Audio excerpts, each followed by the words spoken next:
angka alutsista memang jumlah alutsista yang disebutkan oleh Pak Ganjar itu rahasia.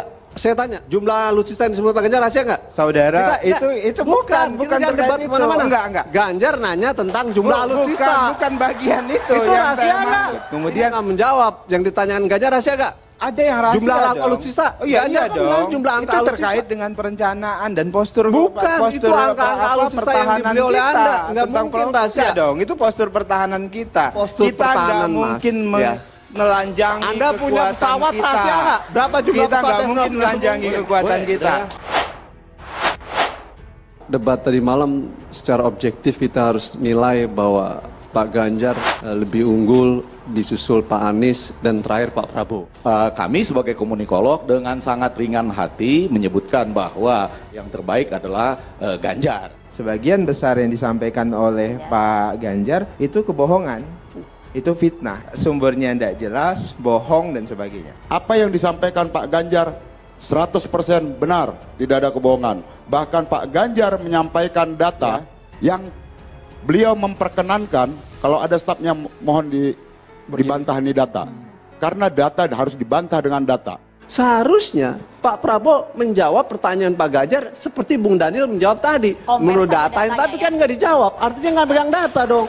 Berarti Anda nggak siap berdebat. Menurut saya sederhana. Jadi nggak ada yang bohong dari Pak Ganjar dan menyampaikan data tadi. Pak Prabowo itu tidak secara gamblang misalnya mengeksplorasi kelemahan pertahanan kita. Beliau juga tidak ingin informasi-informasi penting itu dikonsumsi secara telanjang dalam tanda kutip oleh publik luar negeri dan sebagainya. Sebenarnya pertanyaannya kan yang umum aja itu, Bung. Tidak ada yang rahasia, kecuali yang rahasia itu menyangkut tentang strategi. Mana yang rahasia? Ukuran rahasia tentu harus berbasis undang-undang dong. Nggak bisa penguasa main mengklaim ini rahasia, ini enggak. Itu namanya sewenang-wenang, ya kan? Basis kita ada di Undang-Undang Keterbukaan Informasi Publik.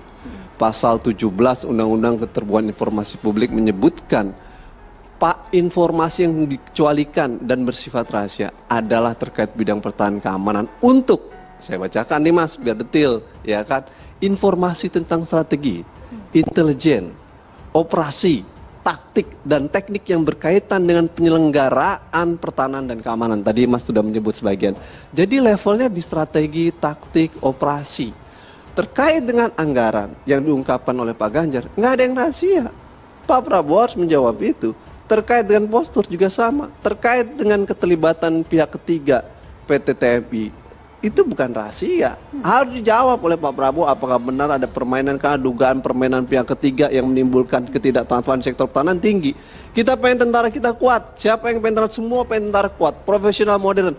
Salah satu syarat utama supaya tentara kuat, hapus semua praktek penyimpangan dan korupsi di sektor pertahanan supaya prajurit punya pesawat yang kuat. Sehingga pertanyaan Pak Anies itu baik. Begitu juga sama pertanyaan Pak Ganjar. Indonesia tanah air beta pusaka abadi nan jaya. Capres nomor urut 1 Anies Baswedan dan Capres nomor urut 3 Ganjar Pranowo dinilai unggul dalam debat ketiga Pilpres 2024. Sementara Capres nomor urut 3 Prabowo Subianto hanya bisa bertahan karena programnya sebagai Menteri Pertahanan di era Jokowi dikuliti Anies dan Ganjar. Penilaian itu disampaikan pengamat politik sekaligus Direktur Eksekutif Foxpol Center Research and Consulting, Pangi Sarwijaniago. Diketahui debat ketiga Pilpres 2024 telah berlangsung di Istora Senayan pada Minggu 7 Januari 2024 malam. Adapun tema yang diusung yakni pertahanan nasional, keamanan, globalisasi, hubungan internasional, geopolitik, dan politik luar negeri. Saya mencermati debat kali ini adalah panggung emas Ganjar dan Anies lebih dominan, menguasai panggung. Kemungkinan beliau akan mendapatkan sentimen yang lebih positif, sangat mahir dan piawai dalam penguasaan panggung, bagus dalam menyajikan dan adu data, bukan asumsi dan persepsi atau pikiran liar semata. Menurut Pangi, kedua konsisten untuk terus mendowngrade Prabowo Subianto. Baik Ganjar maupun Anies sama mengkritik keras, memiliki kesamaan pandangan bahwa alutsista bekas membahayakan keselamatan prajurit itu sendiri. Direktur Eksekutif Foxpol Center Research and Consulting ini juga menilai nampak sekali ikhtiar masing-masing capres berupaya memenangkan hati dan sentimen TNI dan Polri dalam debat capres ketiga, dengan memberikan harapan soal gaji, tunjangan, dan perumahan dinas untuk prajurit. Politisi tentu harus mampu berupaya menghadirkan harapan, jelasnya. Kemudian, Panggi juga menyebutkan debat ketiga cukup menarik. Ganjar dan Anies sama-sama memberikan penilaian terhadap kinerja Kementerian Pertahanan di bawah kepemimpinan Prabowo.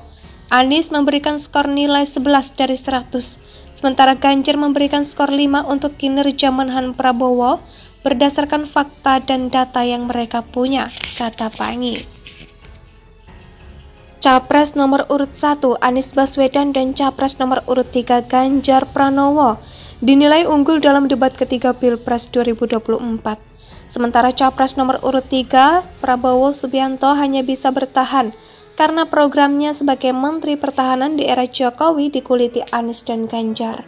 Penilaian itu disampaikan pengamat politik sekaligus Direktur Eksekutif Foxpol Center Research and Consulting, Panggi Sarwicaniago. Diketahui debat ketiga Pilpres 2024 telah berlangsung di Istora Senayan pada Minggu 7 Januari 2024 malam. Adapun tema yang diusung yakni pertahanan nasional, keamanan, globalisasi, hubungan internasional, geopolitik, dan politik luar negeri. Saya mencermati debat kali ini adalah panggung emas Ganjar dan Anies lebih dominan, menguasai panggung. Kemungkinan beliau akan mendapatkan sentimen yang lebih positif, sangat mahir dan piawai dalam penguasaan panggung, bagus dalam menyajikan dan adu data, bukan asumsi dan persepsi atau pikiran liar semata. Menurut Panggi, kedua konsisten untuk terus mendowngrade Prabowo Subianto. Baik Ganjar maupun Anies sama mengkritik keras, memiliki kesamaan pandangan bahwa alutsista bekas membahayakan keselamatan prajurit itu sendiri.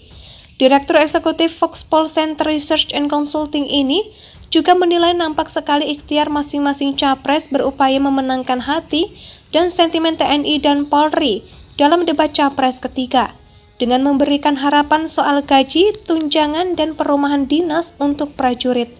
Politisi tentu harus mampu berupaya menghadirkan harapan, jelasnya. Kemudian, Panggi juga menyebutkan debat ketiga cukup menarik.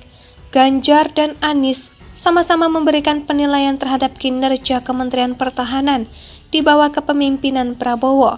Anies memberikan Indonesia sejak dulu kala tetap dipuja-puja